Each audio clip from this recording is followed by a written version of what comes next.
दोस्तों सब्सक्राइब करें हमारे इस चैनल को और क्लिक करें इस बेल आइकन पे भी, ताकि आप हमारी आने वाली वीडियो बिल्कुल भी मिस ना करें। नमस्कार दोस्तों, आज हम आपके समीप लेकर आए हैं भगवान शिव की एक रोचक कथा, जिसमें भगवान शिव के भक्त वत्सलता को दर्शाया गया है। दोस्तों ये कथा है एक शिकारी की, जिसने महादेव को मांस का भोग लगाया और भोलेनाथ ने उसे भी अपनाया। घने जंगलों में एक शिकारी को शिव मंदिर दिखा। शिवलिंग पर फूल बेलपत्र का श्रृंगार किया गया था। इससे शिकारी यह तो समझ गया था कोई न कोई यहाँ शिव की सुरक्षा जरूर करता है। शिकारी मंदिर में थोड़ी देर के लिए ठहर गया।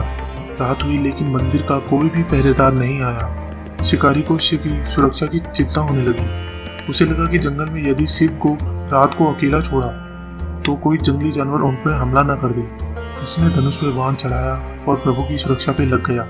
सुबह हुई तो शिकारी ने सोचा कि जैसे उसे भूख लगी है वैसे भगवान शिव को भी भूख लगी होगी। उसने एक पक्षी को मार गिराया, उसका मांस भूनकर भगवान शिव के लिए रखकर चला गया। शाम को जब वह उधर से लौट रहा था तो उसने देखा कि फिर से शिव अकेले हैं। आज भी कोई पहरेदार नहीं है।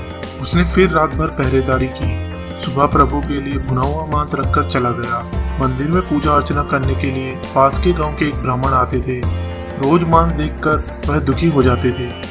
उन्होंने सोचा कि उस दुष्ट का पता लगाया जाए जो रोज मंदिर को अपवित्र कर रहा है। अगली सुबह वो पंडित जी पहले ही पहुंच गए। उन्होंने देखा कि एक शिकारी धनुष पर तीर चढ़ाए उनकी सुरक्षा में तैनात है। तो भयभीत होकर पंडित जी पास के पेड़ की आड़ लेकर छुप गए। थोड़ी देर बाद शिकारी मांस लेकर आया, भगवान के शिवलिंग के पास रखकर जाने लगा। वह देखकर ब्राह्मण के क्रोध की कोई सीमा न रही।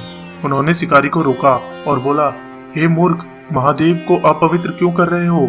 शिकारी ने भोलेपन के साथ सारी कथा सुनाई। ब्राह्मण उसे छाती पीटते पीटते कोसने लगे। शिकारी ने ब्राह्मण को धमकाया कि अगर फिर से रात में शिव को उन्होंने अकेले छोड़ा तो वह उनके प्राण ले लेगा। ब्राह्मण ने उससे कहा, मूर्ख, जो संसार की सुरक्षा करता है तो उसकी क्या सुरक्षा करेगा? लेकिन शिकारी मोटी बुद्धि का था, उसे यह बात कहाँ समझ आती। वह सुनने को राजी ही न था और ब्राह्मण को शिव की सेवा से जी चुराने का दोष लगाने लगा और उन्हें दंड देने के लिए तैयार हो गया। महादेव इस चर्चा का पूरा रस ले रहे थे, परंतु महादेव ने स्थिति बिगड़ते हुए देखी। तभी वह प्रकट हुए। उन्होंने शिकारी को प्रेम से अपने गले लगा लिया और आदेश दिया कि तुम इन ब्राह्मणों को छोड़ दो, मैं अपनी सुरक्षा के लिए कोई और प्रबंध कर लूंगा। ब्राह्मण ने शिव की वंदना की। महादेव से अनुमति लेकर उन्होंने अपनी शिकायत सुनाई। प्रभु, मैं वर्षों से आपकी सेवा कर रहा हूँ। इस जंगल में प्राण को संकट में डालकर पूजा करने आता हूँ। उत्तम फूल फल से भोग लगाता हूँ, किंतु आपने कभी दर्शन नहीं दिए। इस शिकारी ने मांस चढ़ाकर 3 दिन तक आपको अपवित्र किया, उस पर आपको प्रेम आ रहा है। भोलेनाथ, यह क्या माया है? शिव ने समझाया, तुम मेरी पूजा के बाद फल की अपेक्षा रखते हो, लेकिन इस शिकारी ने मेरी निस्वार्थ भाव से सेवा की। इसने मुझे अपवित्र नहीं किया। इसे अपने प्रियजन की सेवा इसी तरीके से करनी आती है। मैं तो भाव का भूखा हूँ। इसके भाव ने जो तृप्ति मुझे दी है वो किसी फल फूल मेवे में नहीं मिलती। यह कहकर प्रभु ने शिकारी को वरदान दिया और अंतर ध्यान हो गए। तो दोस्तों, कैसी लगी आपको ये कहानी? अगर दोस्तों आपको ये वीडियो पसंद आई तो प्लीज हमारे चैनल को लाइक और शेयर कीजिए और सब्सक्राइब करना ना भूलिएगा।